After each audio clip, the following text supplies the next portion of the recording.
Franchement, les gars, quand je vois qu'actuellement le Barça, c'est l'une des meilleures équipes d'Europe, que c'est une équipe qui est en lice pour aller chercher ce triplé historique, Liga, Ligue des Champions et Coupe du Roi. Quand on voit tout ce que le Barça fait cette saison, tout ce que le Barça a fait cette saison, que le Barça est sur le point de faire, tout ça en ayant peut-être l'un des pires bancs d'Europe, franchement c'est spectaculaire les frères, ça relève vraiment de l'exploit. Faire tout ce que le Barça a fait cette saison, être en lice pour aller chercher ce triplé historique, avec un banc aussi dégueulasse les frères, mais c'est une dinguerie, je sais pas si vous réalisez sérieusement. Parce que je vous le dis, le banc actuellement du Barça est catastrophique. Je pense qu'on parle d'une équipe comme l'Atlético aujourd'hui, comme Villarreal, comme certaines équipes comme ça, ont un meilleur banc que le Barça. Et je vous le dis, hein, Villarreal ont un meilleur banc que le Barça. Je vous le dis sans blaguer une seule seconde. Déjà, sur l'aspect offensif, t'as pas de banc. T'as pas de banc. À part, bon, à la limite, la concurrence Ferran et Lewandowski, à la limite, pourquoi pas. Mais sur les ailes, y a rien. Y a aucune alternative. C'est incroyable, les frères. Il n'y a aucune alternative. Dès que tu remplaces ou Rafinha, ou Yamal, ou les deux, c'est fini. Ansu Fati, inexistant. Voilà, le mec, encore une chance, une opportunité. On pensait vraiment qu'il allait plus jouer d'ici la fin de la saison. Il a l'opportunité de jouer. Il a la possibilité de jouer, de se mettre en valeur. Non. Il t'apporte absolument rien. Le petit Dani Rodriguez, bon, allez, on va dire, il se blesse. En plus de ça, il est très jeune. Même si, j'ai envie de vous dire, les gars.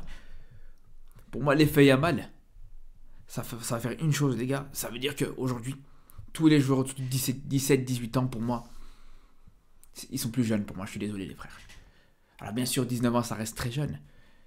Mais aujourd'hui, vraiment, hein, le curseur de la jeunesse, il a été abaissé. De toute façon, ça a été le cas pendant très longtemps. Depuis très longtemps, en tout cas, voilà, à une certaine époque, moi je me rappelle quand je commençais à suivre le football, 23 ans, c'était considéré comme jeune. Puis après, 21 ans, c'était considéré comme jeune. Puis 19 ans. Et maintenant, ce qui est vraiment considéré comme jeune, c'est 17-18 ans. Pour être honnête avec vous les gars. Mais bon, on va pas lui tirer la pierre dessus.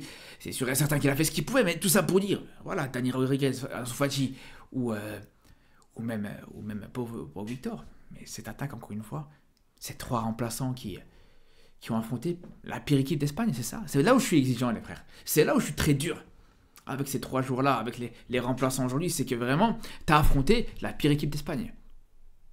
Une équipe qui est reléguée à 10 journées de la fin, les gars. Je ne sais pas si vous vous rendez compte, ils sont derniers, ils sont déjà relégués depuis longtemps.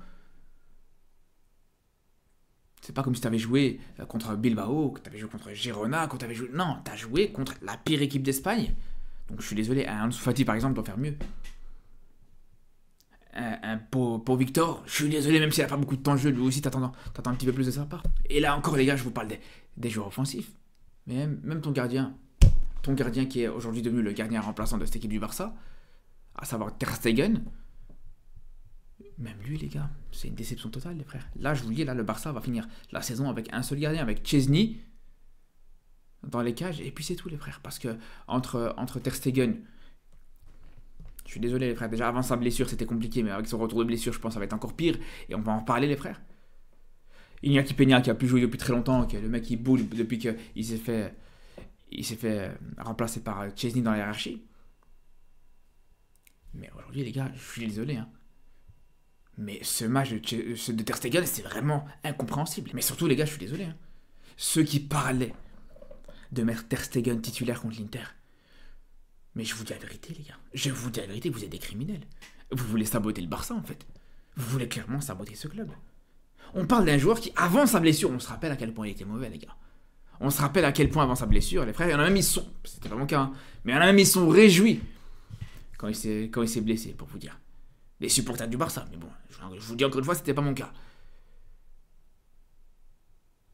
Donc, après une grosse blessure comme ça, faut pas s'attendre à ce que juste derrière, il va devenir largement meilleur. Et quand on voit, je suis désolé les gars, quand on voit le but qu'il prend, c'est une catastrophe. Vraiment, c'est une catastrophe, les frères, regardez-moi ça.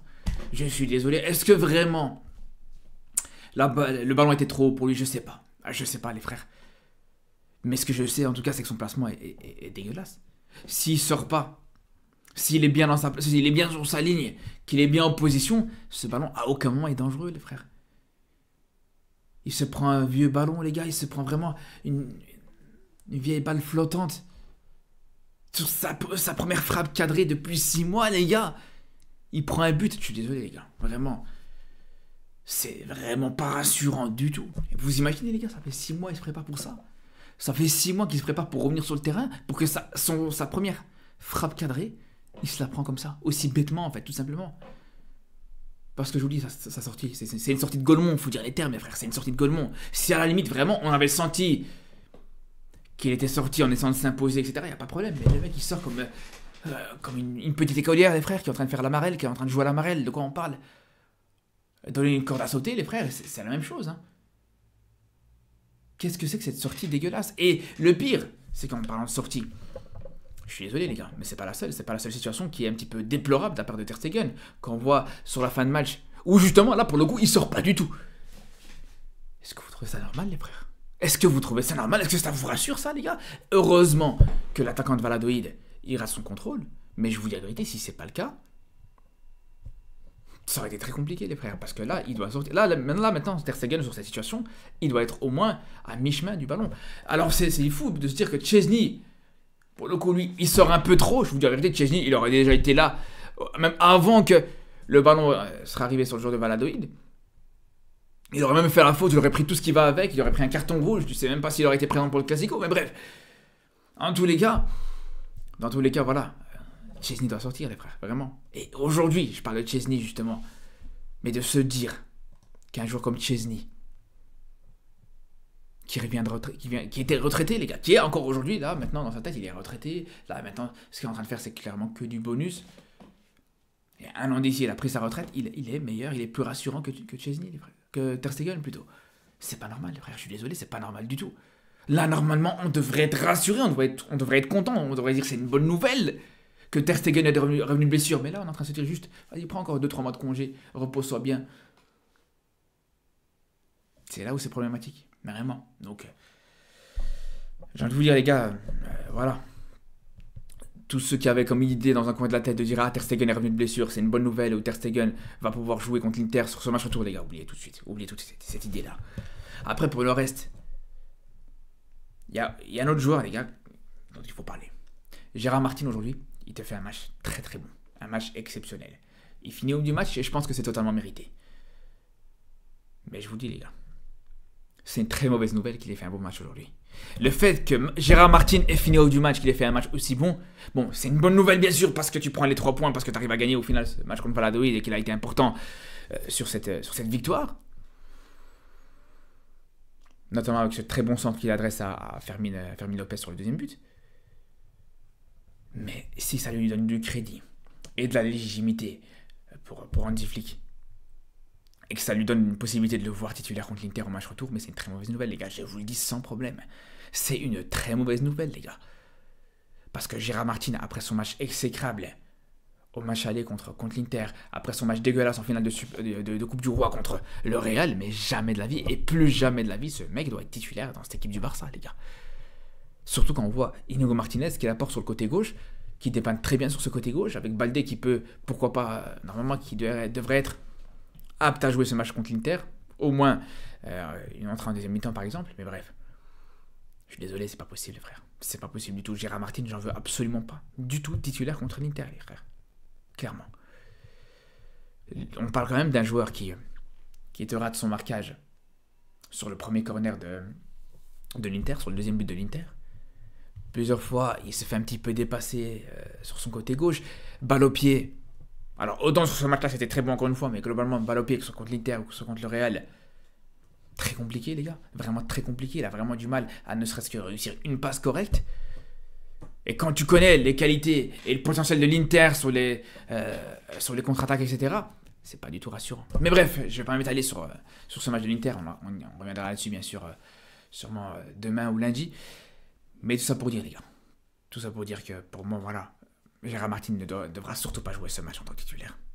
Mais sinon, pour le reste, les gars, pour le reste de cette équipe, ce qui est rassurant, au-delà, encore une fois, de cette victoire qui va vraiment faire du bien avant de jouer ce Classico, mais ce qui est surtout rassurant, c'est que tes titulaires, ils ont répondu présent. À part Olmo, qui m'a déçu, encore une fois, sur son entrée, globalement, les titulaires habituels ont répondu présent. Rafinha, il rentre, il marque. Yamal te fait une entrée encore une fois, les gars. Est-ce qu'on est obligé Et le pire, les gars, le pire d'ailleurs avec Yamal, c'est qu'il fait une entrée magnifique. Le mec, encore une fois, le joueur qui a réussi le plus de dribbles alors qu'il est rentré à la 30e minute. Il a éclaboussé encore une fois de son talent et de sa qualité. Mais le pire, vous savez, c'est quoi? Mais c'est qu'il jouait même pas sérieusement, les gars. C'est que Yamal, il jouait même pas sérieusement. Il jouait juste pour s'amuser. Est-ce que vous avez vu le match de Yamal, l'entrée de Yamal? Il a apporté énormément de danger. Il a réussi énormément de dribbles. Mais je vous le dis, les gars. Il était là pour s'amuser, il était juste là pour voilà, se faire plaisir. Il jouait en plus face à son ancien coéquipier, face à son ami, qui est Adam Aznou, le latéral gauche marocain. Et je vous le dis, les frères, je vous le dis, c'est ça qui montre encore une fois que Yamal est vraiment en feu. Après, au final, globalement, dans la gestion, heureusement, tu finis sans trop de casse, sans joueur qui se blesse. Bien sûr, à part Daniel Rodrigo. Et pour Gavi, apparemment, c'est pas si grave que ça. Et surtout sans joueurs qui ont accumulé une certaine fatigue dans ce match. Pedri a été titulaire et quand j'ai vu que Pedri était titulaire, j'étais vraiment dégoûté, les gars, je vous le dis. Je me suis dit, purée, ça c'est vraiment très risqué. Surtout quand on voit à quel point cette équipe de Valladolid, elle y allait vraiment. Même s'ils sont déjà relégués, ils n'en ont rien à foutre. Ils allaient franco dans les duels, ils étaient très dangereux, même par moments même un peu vicieux sur ces duels-là. Mais voilà, le fait que Pedri soit sorti à la mi-temps, que Yamal soit rentré un peu plus tard dans ce match, même si on aurait aimé qu'il rentre un peu plus tard, mais bref. Voilà, Rafinha aussi, qui a été économisé dans ce match. Bref, c'est une très bonne chose d'avoir préservé ces joueurs-là. Et il y en a un autre aussi, sur lequel je voulais revenir, les frères, c'est Fermin Lopez. Fermin Lopez, ça fait un petit moment qu'il était bon. Ça fait un petit moment qu'il fait des très bons matchs, qu'il fait des très bonnes choses, les gars. Et le fait que, sur ce match-là, il a été repositionné un petit peu plus haut. Le fait que sur ce match-là, il ait pu marquer, je pense que ça peut être intéressant pour lui, parce qu'on parle d'un joueur comme Fermin Lopez qui est vraiment bon sur ses derniers matchs, mais qui lui manque une chose, c'est cette finition. Et le fait qu'il ait pu l'avoir sur ce match, avec un très beau but d'ailleurs, hein, un super but qu'il a pu te mettre, pour moi, avant d'affronter cette équipe de l'Inter, c'est hyper intéressant, et pour moi, ça peut même faire en sorte qu'il peut passer devant Olmo dans la hiérarchie, les gars, je vous dis la vérité. Bref, en tout cas, les frérots, on se dit à très vite pour cet avant-match. C'est des vidéos d'avant-match avant ce Barça-Inter qu'on attend avec impatience. Je pense qu'on est tous dans ce cas-là. Sur ce, je vous dis à très vite. Et surtout d'ici là, prenez soin de vous.